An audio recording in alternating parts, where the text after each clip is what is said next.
El sexo para los vikingos no suponía ningún tabú, ni generaba ningún tipo de pudor.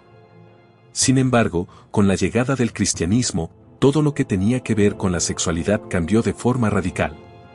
¿Podían tener todos los amantes que quisieran? ¿Compartían la cama entre muchos? ¿Aceptaban la homosexualidad? Hoy en unos pocos minutos te revelaremos las 7 costumbres sexuales más increíbles de los vikingos. Sin más preámbulos, comencemos. La sociedad vikinga no dejó ningún escrito sobre su historia y cultura. Solo la transmitió oralmente y mucho de lo que sabemos de ellos es gracias a la arqueología y a la saga de Njál, libros de la colonización de Islandia durante los siglos X y XI. Las costumbres sexuales vikingas no eran como muchos creen unas fiestas continuas sino que, al ser tierras muy frías y duras, la sexualidad siempre estuvo relacionada con la fertilidad y con costumbres que se reconocen en la actualidad. Luego de la llegada del cristianismo a las tierras del norte la sexualidad cambió radicalmente hacia cánones más conservadores y puritanos. No era extraño que los vikingos contaran con amantes fuera del matrimonio, o incluso estuvieran casados con diversas mujeres. Otra de las facetas de su sexualidad que más sorprendía a los embajadores de países extranjeros es la importancia que se daba al placer de la mujer.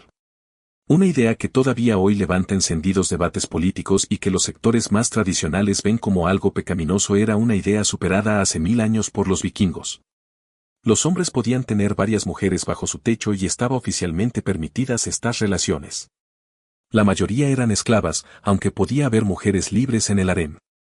En el caso de que el vikingo se casara oficialmente con 2 mujeres, todos los hijos eran considerados legítimos. Esta costumbre estuvo vigente durante varios siglos hasta que se instaló el cristianismo. El placer femenino iba más allá de un derecho que compartían mujeres y hombres, también se veía como algo indispensable para que aportaran su semilla en el momento de la concepción. La obligación conyugal de aportar descendencia a la comunidad era tan importante que se debían generar las mejores condiciones para que ésta se produjera. La preocupación por conseguir una pareja era evidente, entre la magia vikinga había un tipo concreto que se podría denominar conjuros de amor, que permitían conseguir la pareja deseada. Sin embargo, había una condición: estas relaciones estaban permitidas siempre y cuando se cumplieran las obligaciones conyugales, es decir, que un hombre o una mujer tuviera amantes de su mismo sexo no era un problema, el problema era que dichos amantes le distrajeran de su obligación de procrear con su cónyuge.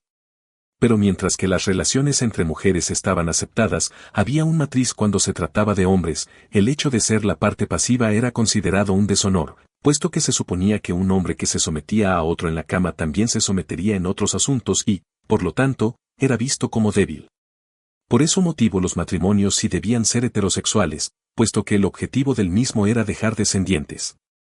Se consideraba que ambos sexos tenían su responsabilidad en esto y el hecho de no tener hijos e incluso de no ser sexualmente compatibles era una razón legal para pedir el divorcio, un trámite que podía iniciar cualquiera de los dos. En un fragmento de la saga de Gisla sur Sonar, una historia escrita en el siglo XIII, una mujer decide divorciarse de su marido y argumenta que su pene es tan largo que no siente placer con él, lo cual le dificulta la tarea de procrear. Aunque se trate de un texto literario, posiblemente refleje una preocupación que se podía dar en la realidad. Otro aspecto en el que la sociedad vikinga era avanzada a su tiempo es el hecho de que tuvieran leyes contra la violencia en la pareja o fuera de ella, que cubrían un amplio espectro de agresiones sexuales, desde tocamientos hasta violaciones. Esto va estrechamente ligado a un concepto central en la cultura vikinga, el del honor, y explica una peculiaridad de esta legislación: el castigo variaba en función del estatus social relativo entre víctima y agresor. Abusar de una mujer de bajo estatus social era castigado siempre que ésta fuera una mujer libre y no una esclava, pero con menos severidad que si la víctima era de alto estatus. Del mismo modo, si el agresor era de una posición inferior a la de su víctima, el castigo era mucho más severo que si ocupaban una posición parecida o si el agresor era superior en la jerarquía social. Entre ambos, pesaba más la posición de la víctima: si ésta pertenecía a la élite podía pedir la pena de muerte para su agresor, aunque él también lo fuera. En particular, una cosa que cabe destacar de esta legislación es que no contemplaba los abusos entre cónyuges, es decir, reconocía la violación dentro del matrimonio, algo que otras culturas de ese tiempo nunca habrían aceptado.